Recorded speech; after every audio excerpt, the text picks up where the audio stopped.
آپ لوگ تو کہتے ہیں شیعہ یہی سی بات پہ مان رکھتے ہیں کہ امام علی جو ہیں وہ خلیفہ بلا فصل ہیں، تو آپ بتائیے اس سے بڑی فضیلت اور سعادت کیا ہوگی کہ جو مدفون ہیں وہ خلیفہ اول اور خلیفہ ثانی ہیں؟ مطلب اتنا بڑا مقام ہے کہ رسول اللہ کے برابر میں مدفون ہونا، اور آپ نے جو ہے بلا فصل خلیفہ کسی اور کو بنایا ہوا ہے۔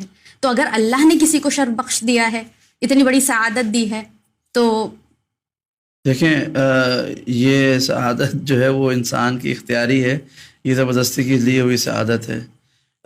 یہ تو شرف تب ہوتا جب اللہ کے رسول وصیت کرتے کہ فلاں فلاں کو میرے ساتھ دفن کرنا، تب تو ہم اس بات پر آپ کی اعتراض کرنے والوں کی بات کو مان لیتے کہ رسول نے فرمایا تھا، اور رسول تو وہ ہے جو خدا کی وحی کے بغیر کلام نہیں کرتے، لہذا یہ شرف بالکل ٹھیک ہے۔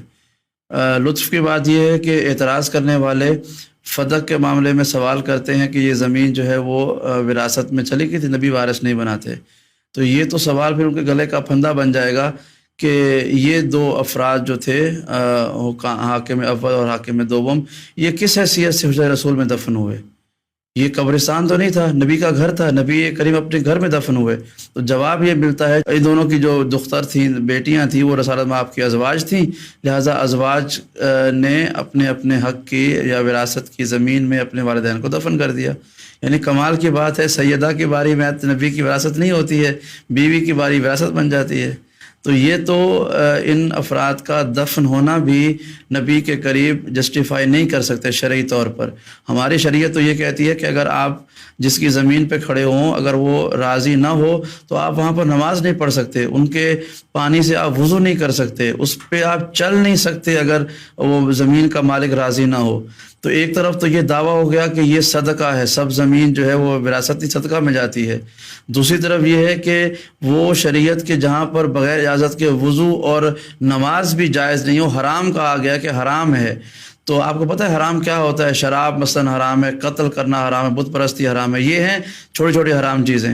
تو اسی طرح سے غصبی جگہ پر نماز پڑھنا یا غصبی جگہ پر سے پانی حاصل کرنا یہ بھی حرام ہے۔ تو جب حرام جگہ پر بغیر اجازت کسی زمین پر پانی سے وضو جائز نہیں ہے تو بغیر نبی کی مرضی سے دفن ہونا تو یہ بڑا مسئلہ بن جائے گا۔ اس یہی وجہ ہے کہ بہت سے افراد اس شرف کو شرف کہتے ہی نہیں ہیں، خاموش ہیں، کیونکہ اگر یہ سوال آیا تو کہ دفن ہوئے کیسے، کس کی وجہ سے دفن ہوئے؟ نبی نے تو نہیں کہا۔ اور یہ شرف بات دوبارہ جملہ سنیے گا کہ شرف تب ہوتا کہ اگر نبی نے کہا ہوتا میرے ساتھ دفن کرنا ان کو، یا اللہ کی وحی نازل ہوتی، ایسا کوئی حکم نہیں۔ یہ تو زبردستی کی بات ہے، جس طرح سے خلافت یا حکومت حاصل کرنا ایک زبردستی کی بات تھی، انہوں نے قبضہ کیا، حکومت حاصل کر لی، اسی طرح سے یہ زمین بھی حکومت میں تھے تو انہوں نے دفن ہو گئے۔ تو یہ کوئی شرف کی بات نہیں ہے۔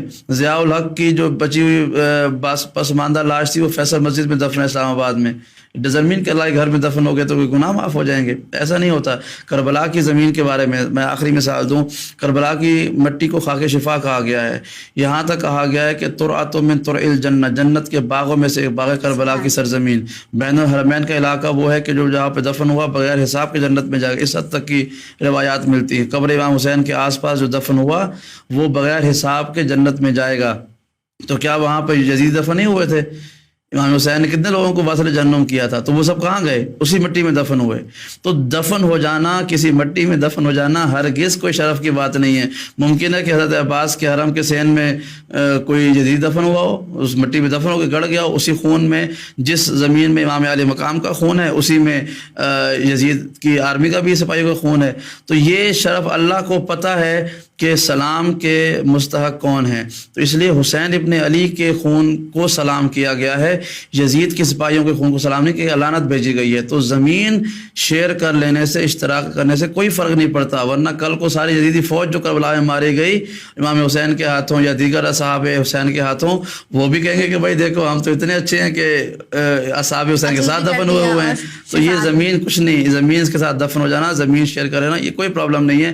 ہارون رشید قاتل امام موسیٰ کاظم، آپ کو پتہ ہے کہاں دفن ہے؟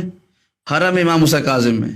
قتل کیا، شہید کیا، بے دردی سے شہید کیا امام کو، لیکن دفن بھی امام حسین کاظم کے ساتھ ہوا.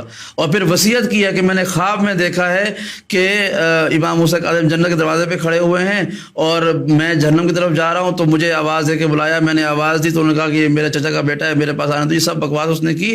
اور پھر کیا ہوا، دفن کہاں کیا؟